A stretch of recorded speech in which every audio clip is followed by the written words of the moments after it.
कपड़े डिज़ाइन कर रहे थे आप, अलग अलग चीज़ें स्टाइल भी करते हैं, अब ये भी मॉडल्स भी डिज़ाइन करने लगे, what inspired? Well, I think that it's the whole series is France meets India, and wherever जहाँ India की बात आती है, and wherever there's India, and when I can take my India and our culture, our heritage, our textile, our color, our embroidery, our thought to the world, I'm really happy doing that. And my association with Party Starter, Chandon, and this festive season is all about that.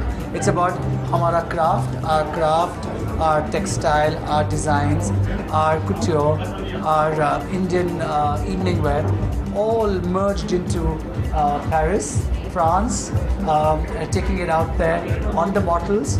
We worked very hard on this. बहुत सोचना पड़ा, बहुत समझना पड़ा how would it all look on the bottle. So first I designed the outfits, and from that we got inspired to design the bottles, and it's another avenue. It's interesting. Manish, I think मुझे लगता है कि साल में कुछ 20 उनके fashion shows होते हैं और 40 इवेंट्स, लेकिन ये बहुत स्पेशल एसोसिएशन है उनका, तो उनको सपोर्ट करने, उनको अपना प्रेम दिखाने में पहुंच गया हूं। वो मेरे बहुत करीबी मित्र हैं और जो भी करते हैं वो क्लास और स्टाइल और फ्लैटबॉयंस के साथ करते हैं, तो जाहिर है कि मेरा प्रेजेंस यहाँ होना बहुत ज़रूरी है।